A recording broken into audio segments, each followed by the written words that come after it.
Lightning Thief by Rick Riordan, Chapter 7, My Dinner Goes Up in Smoke, Part 1. You have 4 questions today.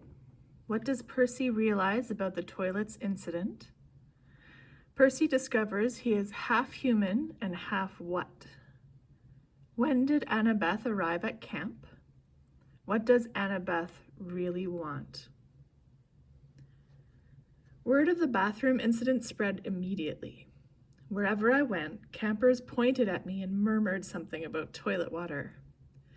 Or maybe they were just staring at Annabeth, who was still pretty much dripping wet. She showed me a few more places. The metal shop, where kids were forging their own swords. The arts and crafts room, where satyrs were sandblasting a giant marble statue of a goat man. And the climbing wall, which actually consisted of 2 facing walls that shook violently, dropping boulders and spraying lava. They clashed together if you didn't get to the top fast enough. Finally, we returned to the canoeing lake, where the trail led back to the cabins. I've got training to do, Annabeth said flatly. Dinner's at 7:30. Just follow your cabin to the mess hall. Annabeth, I'm sorry about the toilets. Whatever. It wasn't my fault. She looked at me skeptically, and I realized it was my fault.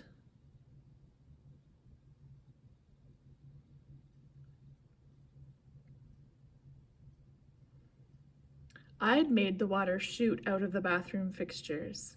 I didn't understand how, but the toilets had responded to me, and I had become one with the plumbing. You need to talk to the Oracle, Annabeth said. Who? Not who, what, the Oracle. I'll ask Chiron. I stared into the lake, wishing somebody would give me a straight answer for once. I wasn't expecting anybody to be looking back at me from the bottom, so my heart skipped a beat when I noticed 2 teenage girls sitting cross-legged at the base of the pier, about 20 feet below the water. They wore blue jeans and shimmering green t-shirts, and their brown hair floated loose around their shoulders as minnows darted in and out. They smiled and waved as if I were a long-lost friend. I didn't know what else to do. I waved back. Don't encourage them, Annabeth said. Naiads are terrible flirts. Naiads, I repeated, feeling completely overwhelmed. That's it. I want to go home now. Annabeth frowned. Don't you get it, Percy? You are home. This is the only safe place on Earth for kids like us. What, you mean mentally disturbed kids? No, I mean not human. Not totally human, anyway. Half human. Half human and half what? I think you know. I didn't want to admit it, but I was afraid I did. I felt a tingling in my limbs. A sensation that I sometimes felt when my mom talked about my dad. God, I said, half human and half God.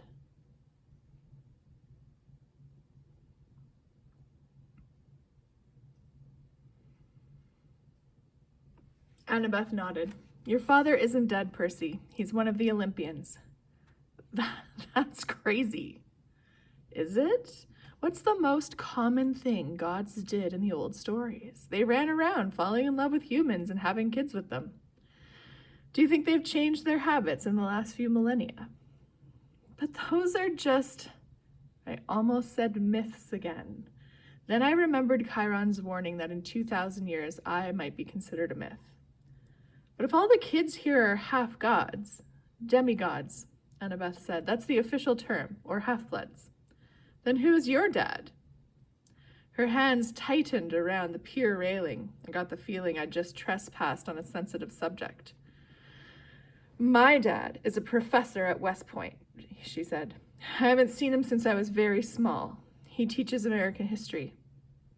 He's human? What, you assume it has to be a male god who finds a human female attractive? How sexist is that? Who's your mom then? Cabin 6. Meaning? Annabeth straightened. Athena, goddess of wisdom and battle. Okay, I thought, why not? And my dad? Who's my dad? Undetermined, Annabeth said. Like I told you before, nobody knows. Except my mother. She knew. Maybe not, Percy. Gods don't always reveal their identities. My dad would have. He loved her. Annabeth gave me a cautious look. She didn't want to burst my bubble. Maybe you're right. Maybe he'll send a sign. That's the only way to know for sure. Your father has to send you a sign claiming you as his son. Sometimes it happens. You mean sometimes it doesn't? Annabeth ran her palm along the rail. The gods are busy. They have a lot of kids, and they don't always... Well, sometimes they don't care about us, Percy. They ignore us. I thought about some of the kids I'd seen in the Hermes cabin.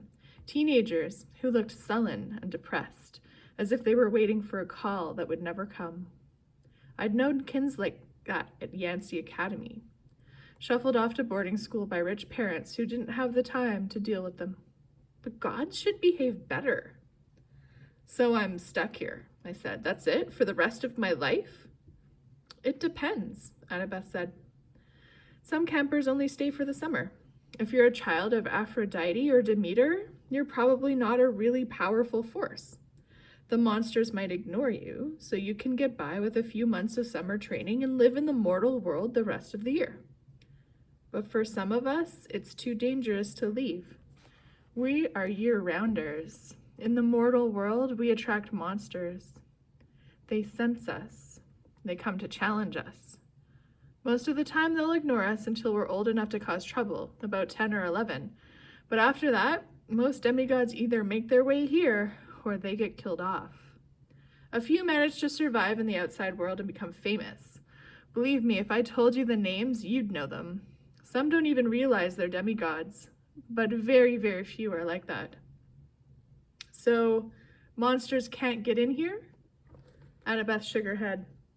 Not unless they're intentionally stalked in the woods or specially summoned by somebody on the inside. Why would anybody want to summon a monster? You know, practice fights, practical jokes. Practical jokes? The point is, the borders are sealed to keep mortals and monsters out. From the outside, mortals look into the valley and see nothing unusual, just a strawberry farm. So, you're a year-rounder.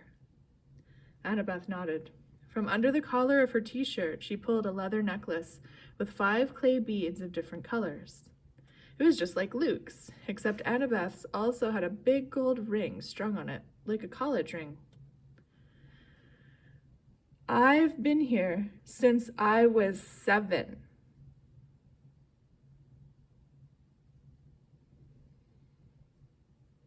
She said.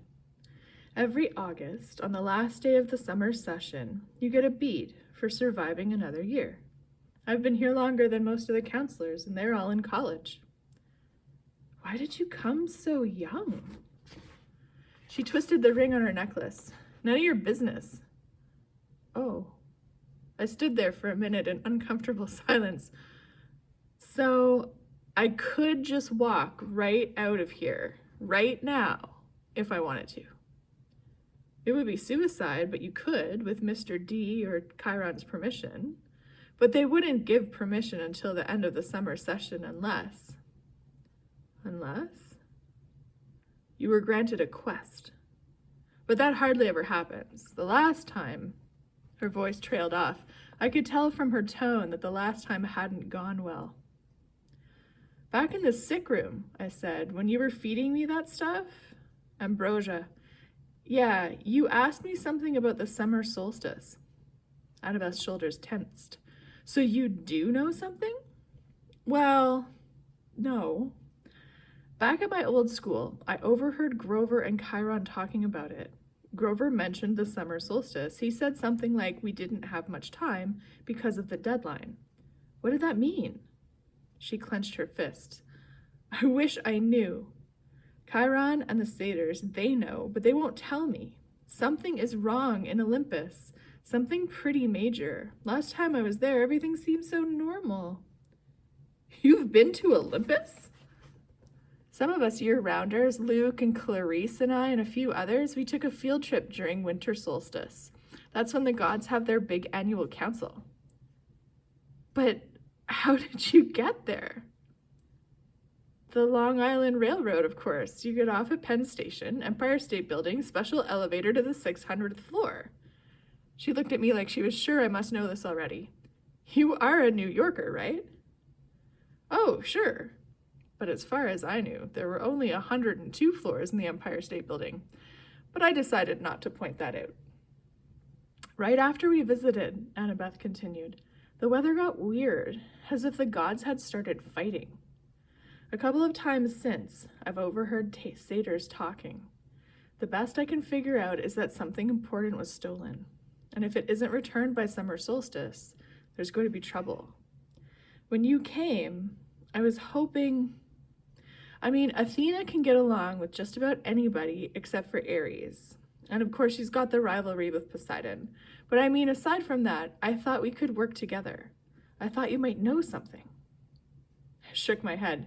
I wish I could help her, but I felt too tired and hungry and mentally overloaded to ask any more questions. I've got to get a quest.